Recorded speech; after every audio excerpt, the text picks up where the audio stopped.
La guerra en Ucrania sigue ardiendo, acercándose cada vez más a la marca de 4 años sin un final a la vista. Han fracasado todos los intentos de alto el fuego, mientras Vladimir Putin sigue demorando. El líder ruso no desea que la guerra termine, piensa que está ganando y seguirá hasta terminar con la soberanía ucraniana. En cuanto a Ucrania, sigue defendiéndose mientras inflige graves daños a Rusia con sus ataques profundos en territorio ruso. Pero ahora el futuro se ve muy diferente. 10 naciones están listas para invadir Ucrania. Pero espera un momento, no es lo que piensas, ya que esto podría ser una gran noticia para el futuro de Ucrania después de que termine la guerra. El 27 de agosto, Euromaidan Press informó que alrededor de 10 países, todos ellos miembros de la llamada Coalición de los Dispuestos, creada para apoyar a Ucrania, están preparándose para enviar a sus soldados a Ucrania. Esto es un cambio enorme respecto a la política anterior. Las naciones occidentales que apoyan a Ucrania han enviado armas y entrenamiento, pero se han negado a poner tropas en el terreno. Ahora, se está formulando un nuevo plan que podría destruir la ambición de Putin de tomar Ucrania para siempre. El medio dice que el plan es uno de varios que están siendo discutidos por los aliados occidentales de Ucrania, mientras luchan con la mecánica de proporcionar garantías de seguridad a Ucrania una vez que termine la guerra.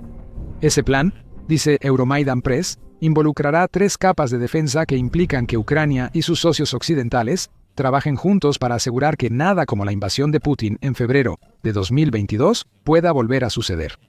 La primera capa de este plan es algo que se ha visto muchas veces antes, la creación de una zona desmilitarizada o zona desmilitarizada.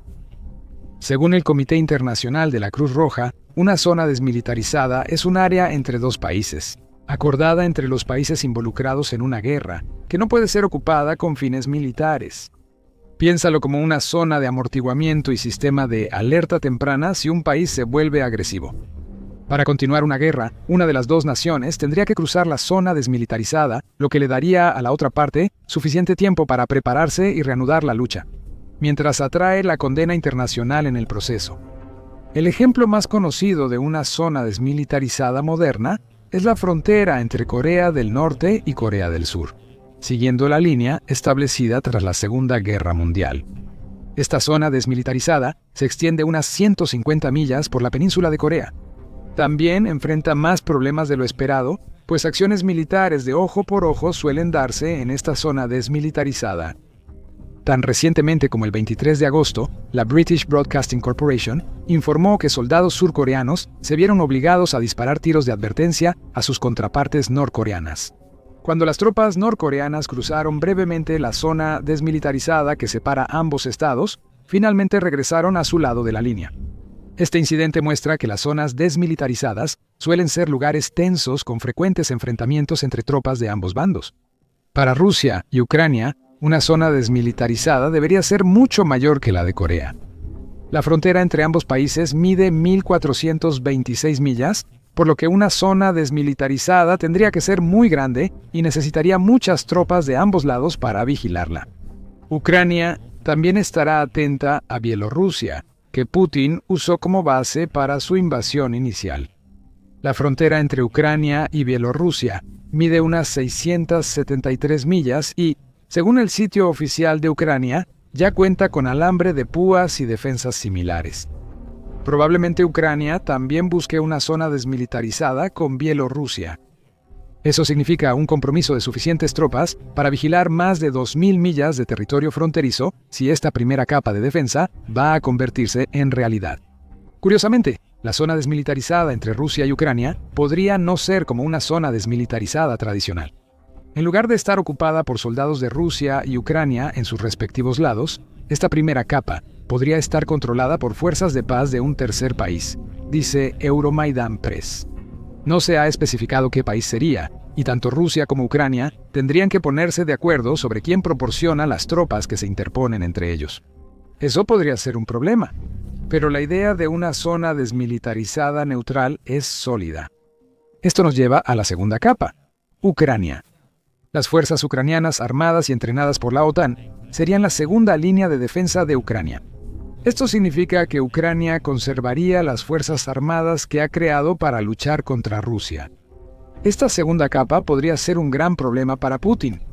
a menudo ha citado la desmilitarización de Ucrania como uno de los objetivos clave de Rusia en la guerra, remontándose hasta la misma primera mañana de su invasión. El Consejo Atlántico dijo en febrero que la desmilitarización también formó parte de las primeras y fallidas conversaciones de paz entre Rusia y Ucrania en 2022. En ese entonces, Rusia exigió que Ucrania redujera el tamaño de sus fuerzas armadas en aproximadamente un 95%, lo que esencialmente habría dejado al país con una fuerza mínima de 50.000 soldados que Rusia podría superar en cualquier momento.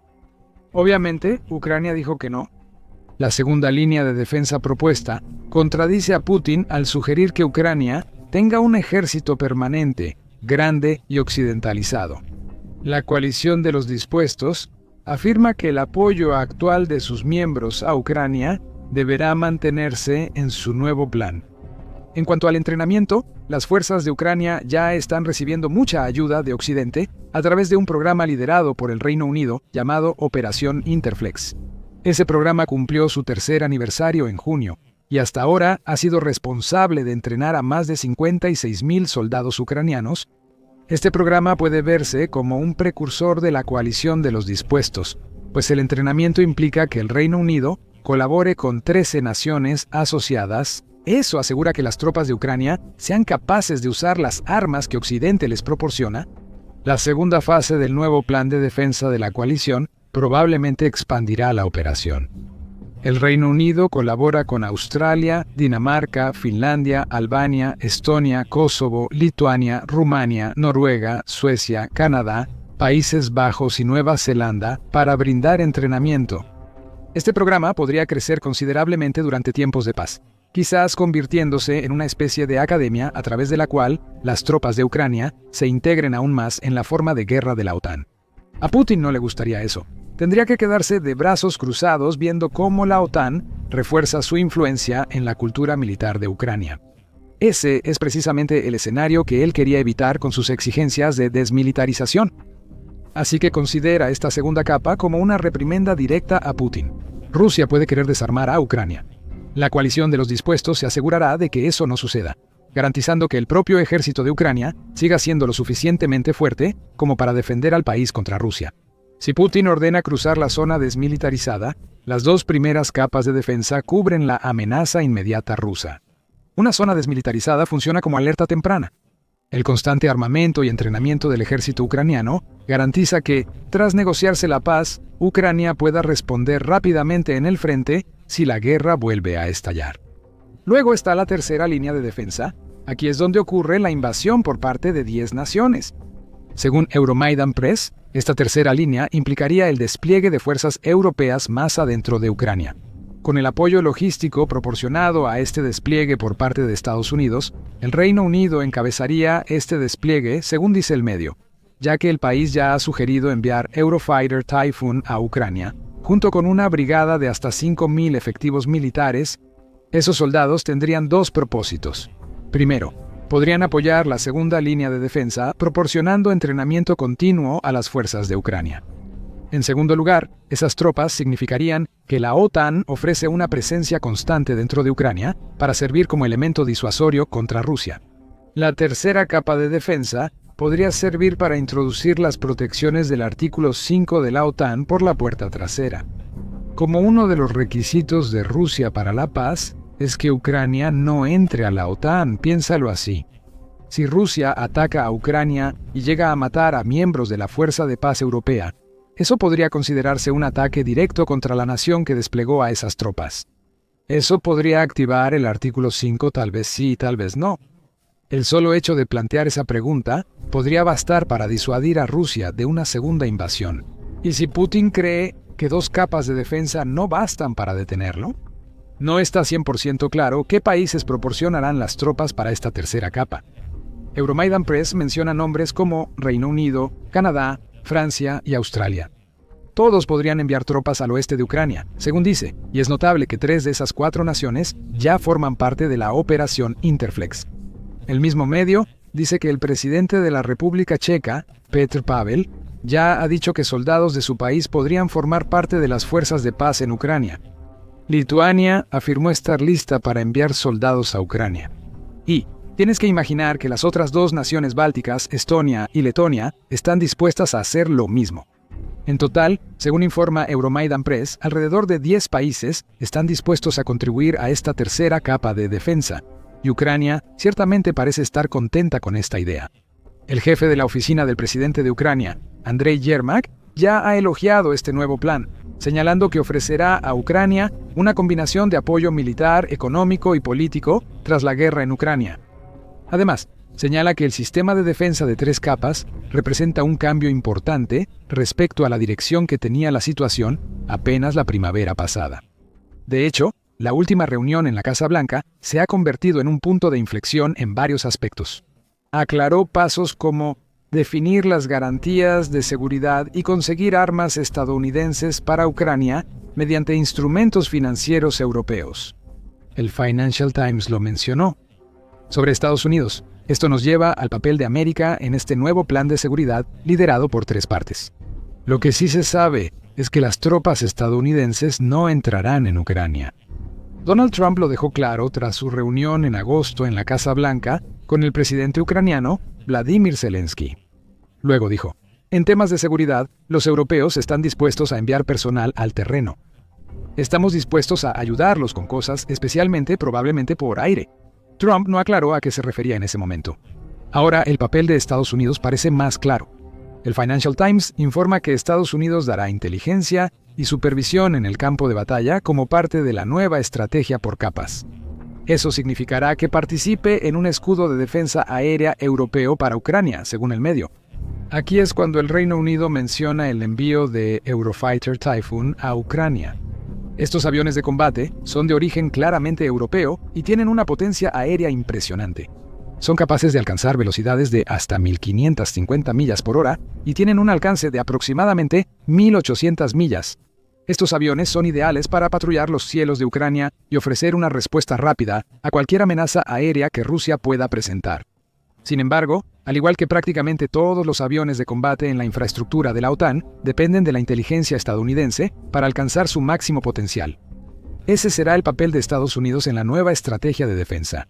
Actuará como coordinador, asegurando que los recursos europeos desplegados en Ucrania puedan lograr su objetivo final, de evitar que Rusia lance una invasión posterior en caso de que se alcance un acuerdo de paz. El Financial Times consultó a 4 funcionarios cercanos al tema para obtener más detalles. Altos funcionarios estadounidenses han dicho a sus homólogos europeos que Washington estaría dispuesto a contribuir. Capacidades estratégicas, incluyendo inteligencia, vigilancia y reconocimiento, mando y control, y activos de defensa aérea para permitir cualquier despliegue liderado por Europa en el terreno, informa el medio. También dice que siempre existe la posibilidad de que Estados Unidos pueda retirar esta oferta. Estados Unidos ya había suspendido temporalmente el intercambio de inteligencia con Ucrania en marzo, aparentemente para presionar a Zelensky a negociar un alto el fuego. Sin embargo, la postura de Estados Unidos ha cambiado. Ahora el país apoya más firmemente a Ucrania que en marzo. Estados Unidos también buscaría apoyar como parte de un plan de 3 niveles. Porque hacer eso logra el objetivo final de Trump de poner fin a la guerra en Ucrania. Así que parece que hay un plan en marcha. Pero hay una gran advertencia en todo esto que aún no se ha mencionado. La invasión de Ucrania por 10 naciones y la garantía de seguridad de 3 niveles solo sucederán si termina la guerra en Ucrania. Y para que eso suceda, lo más probable es que tenga que haber algún tipo de negociación en la que Rusia acepte que todo esto ocurra. Putin podría tener otras ideas. Rusia ya ha dicho repetidamente que se opone a que cualquier fuerza de paz europea entre a Ucrania. El 27 de agosto, que fue mucho después de que Putin se reuniera con Trump en Alaska para discutir un posible acuerdo de paz. El portavoz del Kremlin, Dmitry Peskov, reafirmó que Rusia no aceptará permitir que se implemente la tercera capa en el nuevo plan de defensa. De hecho, al principio, fue el avance de la infraestructura militar de la OTAN y la infiltración de esta infraestructura militar en Ucrania. ¿Eso podría considerarse una causa principal del conflicto? Él dijo. Así que tenemos una actitud negativa hacia estas discusiones. Esto no quiere decir que Rusia está completamente en desacuerdo con la idea de tener algún tipo de fuerza de seguridad operando en Ucrania para evitar la posibilidad de que surja otra vez la guerra. Y resulta que tiene una idea sobre qué país debería proporcionar esa fuerza: China. A pesar de sus afirmaciones de neutralidad y su supuesto deseo de ver el fin de la guerra en Ucrania, China ha apoyado las ambiciones de Putin de varias maneras. Ha inyectado alegremente miles de millones de dólares en la economía rusa, comprando enormes cantidades de petróleo ruso desde que comenzó la guerra en Ucrania en agosto. China ha estado aprovechando que hay más petróleo ruso disponible, al igual que la India. La demanda del recurso más valioso de Rusia bajó tras los aranceles impuestos por Trump. China ha pasado la mayor parte de la guerra vendiendo componentes de doble uso, útiles comercial y militarmente, a Rusia. Muchos consideran esto la forma en que China apoya al ejército ruso sin dar armas directamente. China ha dicho que estaría feliz de asumir un papel de mantenimiento de la paz. El 23 de agosto, el Kiev Independent informó que medios alemanes creen que China está lista para actuar. Sin embargo, tiene una condición: solo enviará sus fuerzas a Ucrania si son desplegadas como parte de un mandato de las Naciones Unidas. Aquí se percibe un aire de oportunismo chino. Actuar bajo mandato de la Organización de las Naciones Unidas legitimaría a China para enviar fuerzas a Ucrania, permitiéndole integrarse aún más con los socios con los que tendría que trabajar como parte de este mandato. Mientras tanto, China expandiría su influencia en Europa solo porque sus soldados operan en Ucrania. Rusia estaría encantada, por supuesto. Tendría a un aliado actuando como supuesto pacificador dentro del país que Putin quiere subyugar. No es difícil suponer que Rusia querría que China actuara como sus ojos y oídos dentro de Ucrania bajo este tipo de acuerdo, quizás revelando información que le permita a Rusia elegir el momento perfecto para atacar de nuevo. Obviamente, Ucrania ha dicho que no a cualquier participación china en una fuerza de paz. Newsweek informó el 22 de agosto que Zelensky se negó a cualquier indicio de participación china, ya que culpa a Pekín de no hacer lo suficiente. Quizá ni siquiera hizo nada para evitar que Rusia invadiera en primer lugar.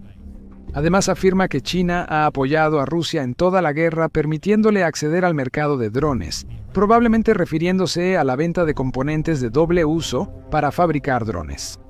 China insiste en que sería el mediador de paz ideal, afirmó la portavoz del Ministerio de Relaciones Exteriores, Mao Ning, según informa Newsweek, tanto al Global Times, que es administrado por el Estado. China ha sido abierta y transparente en la crisis de Ucrania, manteniendo una postura objetiva y justa, lo cual todas las partes reconocen, afirmó Mao. Creemos que todas las partes deben mantener un concepto de seguridad común, integral, cooperativo y sostenible, y trabajar para promover una solución política a la crisis de Ucrania. Ucrania no está de acuerdo en que las acciones de China no coinciden con sus palabras cuando se trata de mantener la neutralidad. China ha aprovechado la guerra en Ucrania para adquirir petróleo ruso barato y vender componentes de doble uso que mantienen la lucha iniciada por Putin. China también vende productos a Ucrania. Solo en mayo de 2025 exportó productos por un valor de $381 millones a Ucrania, según el Observatorio de Complejidad Económica. Sin embargo, la disposición de Pekín para jugar en ambos bandos, mientras aparenta favorecer a Rusia o mientras pide el fin de la guerra, tiene un tinte de hipocresía. Eso lo hace totalmente inadecuado para proporcionar una fuerza de paz, al menos desde el punto de vista de Ucrania. Regresemos al plan de 3 capas. Si se aplica, este plan podría acabar con el deseo de Putin de integrar a Ucrania en la Federación Rusa. Una zona desmilitarizada, la militarización de Ucrania y fuerzas de 10 países en su territorio impedirían casi cualquier futura invasión tras un acuerdo de paz. Rusia no solo estaría peleando con Ucrania en esta situación, potencialmente tendría que atacar a países que forman parte de la OTAN. Se activaría una trampa, y Rusia tendría que enfrentarse a una fuerza mucho mayor que el ejército ucraniano, al que ya le está costando superar. La pregunta sigue siendo, ¿es posible implementar la garantía de seguridad liderada por 3 países? Solo el tiempo lo dirá, y mucho dependerá de la situación dentro de Ucrania si es que se llegan a acordar los términos de paz. Ucrania tal vez no deba esperar a que otros 10 países la invadan para volverse segura. Actualmente causa gran daño a Rusia con una campaña mejorada de ataques de largo alcance que podría dejar fuera de servicio permanentemente las refinerías de petróleo rusas. Descubre más en nuestro video, Y recuerda suscribirte a El Show Militar para más videos sobre los últimos acontecimientos en la guerra de Ucrania.